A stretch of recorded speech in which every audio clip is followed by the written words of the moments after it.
Durante toda a sua história, o mundo passou por grandes transformações. A Revolução Industrial, o desenvolvimento tecnológico e muitos outros acontecimentos ao longo dos anos trouxeram facilidades e conforto para as pessoas. Mas os hábitos de vida modernos e as consequências dessa evolução impactaram em suas vidas. A poluição, os alimentos gordurosos e calóricos, os agrotóxicos trouxeram implicações negativas por conta do excesso de radicais livres e da acidez que provocam no organismo, gerando vários problemas à saúde humana.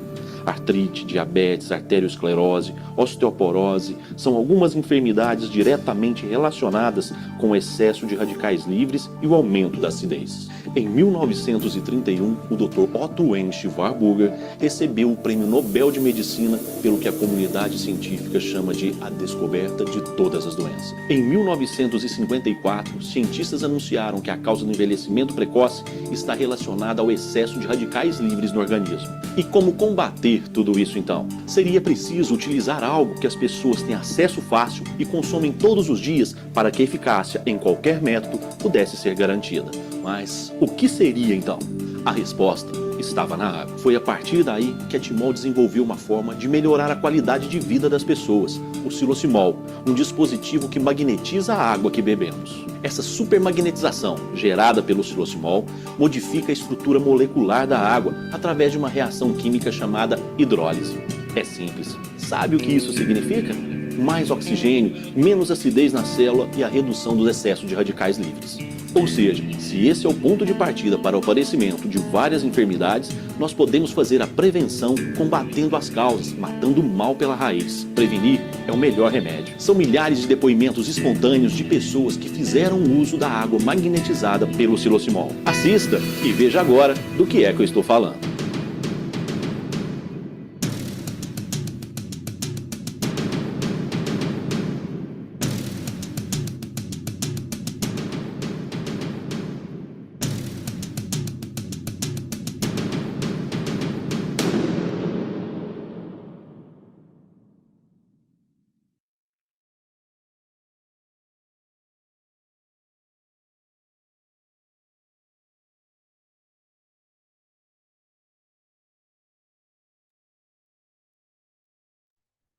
Olá, boa noite, tudo bem com vocês? Meu nome é João, sejam todos muito bem-vindos à nossa palestra. Fico feliz por você ter aceitado o nosso convite. Teremos a ajuda inicial da nossa intérprete, a Lucy, nessa primeira parte, e na segunda parte, o Carlos. Nessa primeira parte, eu farei uma introdução que tem tudo a ver com o tema que iremos abordar hoje, juntamente com o Dr. Dalton Leme, que é o AVC, o acidente vascular cerebral. Depois, teremos uma entrevista, né, em cima desse tema, e logo após, uma oportunidade, né, que pode surgir para todos aqueles que estão aqui presentes, que, na verdade, alguns estejam até procurando, né? E as oportunidades, elas surgem o tempo todo.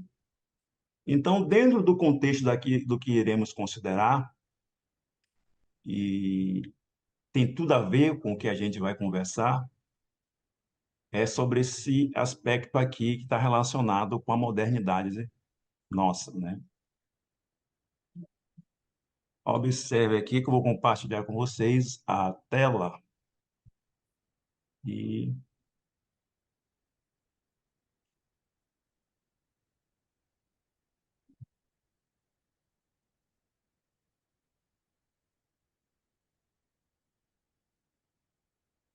aqui. Então, se vocês estão vendo muito bem aí, você já se perguntou por que quando a gente vai se desenvolvendo ao longo do tempo, vão surgindo algumas complicações clínicas no nosso corpo. A gente está bem saudável, mas ao longo da nossa jornada, a gente começa a ter algumas enfermidades.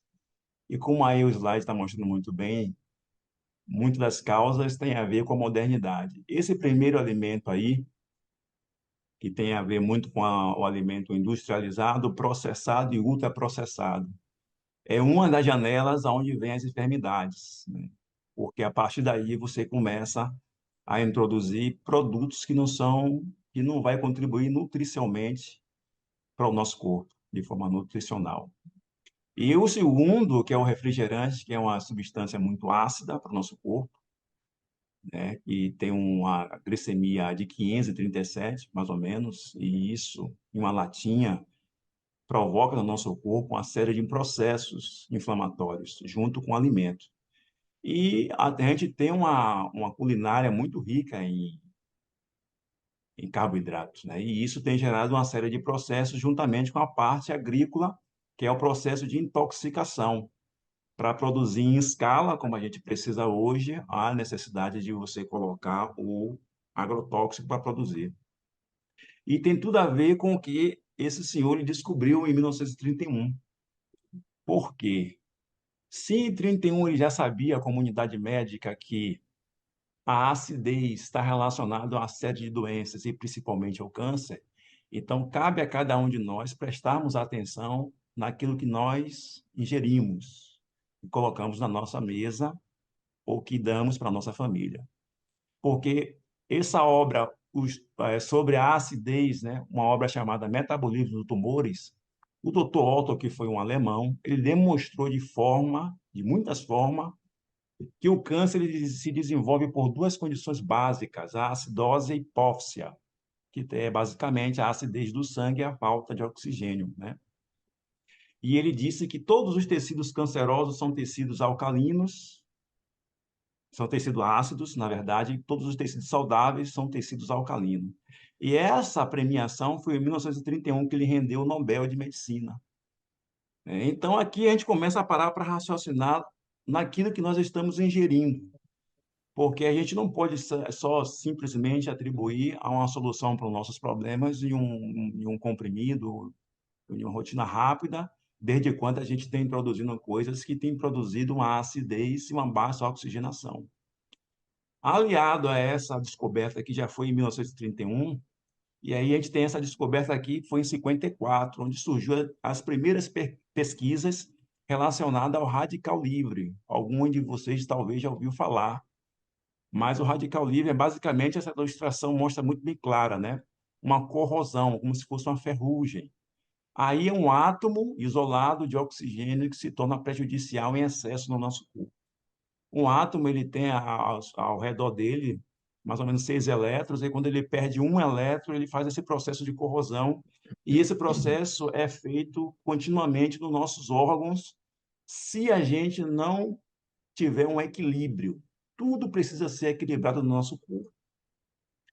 Então, aqui o equilíbrio, ele prova que o radical livre também tem uma função importante, está relacionado à imunidade, cicatrização, coagulação e apoptose da célula. A célula tem uma programação para ela morrer, né, diante do que a gente tem no nosso corpo. Então, de forma negativa, o excesso de radicais livres, ele promove o envelhecimento precoce, mutação do DNA, destruição das membranas lipídicas e patologias de todo gênero.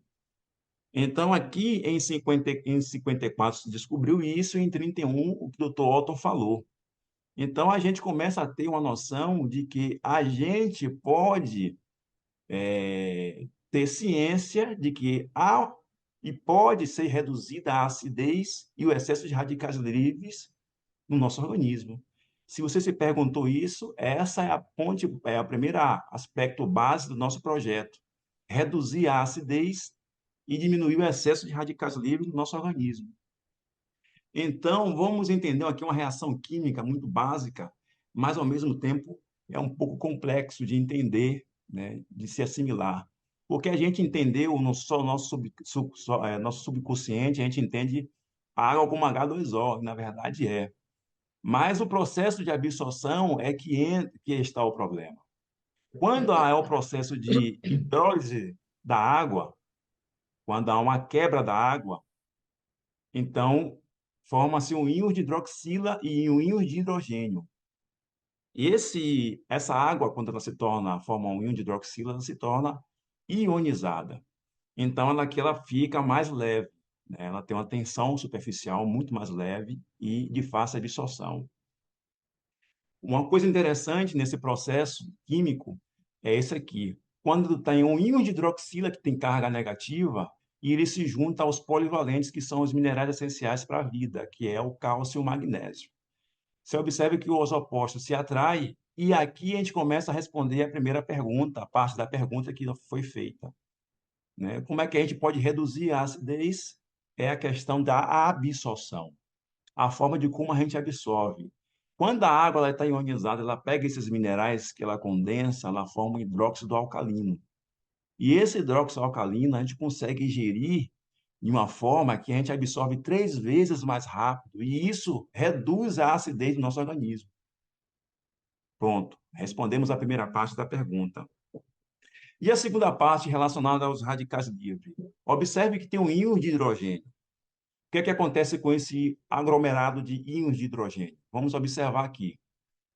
Ele se junta à parte polivalente negativa dos radicais livres, que é 2 vezes negativo, como os opostos se atraem novamente, o H+, ele vai formar o H2O, que a água nesse formato ela é extremamente pesada, né? A água, quando está nessa condição, o corpo não consegue absorver plenamente. E aí, nessa formação, você consegue excretar na forma da urina e no suor. E por que esse processo, a gente se destaca sempre esse ponto? Porque 70% do nosso corpo é água. Quem nos formou quis dizer para a gente, entre aspas, que a parte mais importante do nosso corpo a gente precisa tratar, precisa dar uma atenção especial. Já que 70% do nosso corpo é água, e a água se torna um nutriente importante, então, para o funcionamento do nosso corpo. Então, há aqui uma diferença e um raciocínio lógico que o doutor Lai Ribeiro ele expressou muito bem. Já que a Organização Mundial de Saúde ela fala que 85% das doenças ela vem da água, e é verdade, aí Lai Ribeiro ele fala o seguinte, que é um cardiologista muito famoso. Já que a água ela determina a doença, se a água ela é boa, também ela pode determinar a saúde. Então, se uma água é apropriada e adequada, ela pode restabelecer a saúde. Mas de que água lá em Ribeiro lhe falou? De uma água ionizada. Ela faz 4 processos básicos para a qual ela foi feita: hidratar, alcalinizar, antioxidar e desintoxicar. Quando a água ela está nessa formação, com essa organização molecular, ela cumpre o seu papel, ela pode ser usada como remédio. Então, a gente percebe, então, que a água tem diferença. Eu digo, mas, João, mas eu tenho meu garrafão mineral, eu tenho meu filtro novo, bonitinho, a água está boa, mas aí existe diferença, como eu falei no início. A questão é a absorção. Então, tem água que hidrata e tem água que não hidrata. Como é que a gente pode entender ainda mais? Já que a água é o nutriente, o combustível básico da célula para o funcionamento dela, então, ela carrega nutriente, hidrogênio e oxigênio dentro daquele círculozinho ali, que é a membrana celular. Então, quando a água ela perdeu as características principal dela, que foi o movimento, o oxigênio, né, e a luz do sol. Então, a água, quando ela está parada, quando ela está dentro do seu filtro, no seu garrafão de água mineral, ela está morta, porque ela perdeu essas 3 características básicas. Então, quando ela está nessa condição, os minerais que estão dentro dela fazem um cluster, aglomera. Não consegue ser absorvido pela célula. Então, há uma hidratação parcial. Então, nessa condição, a gente está desidratado e, a partir daí, começa a se desenvolver uma série de processos no nosso corpo. Qual é a água ideal? É a água que é submetida ao campo do fluoximol, um campo magnético, e aí ele quebra esses clusters. E aí há um processo de absorção total nessa correção, essa correção molecular da água.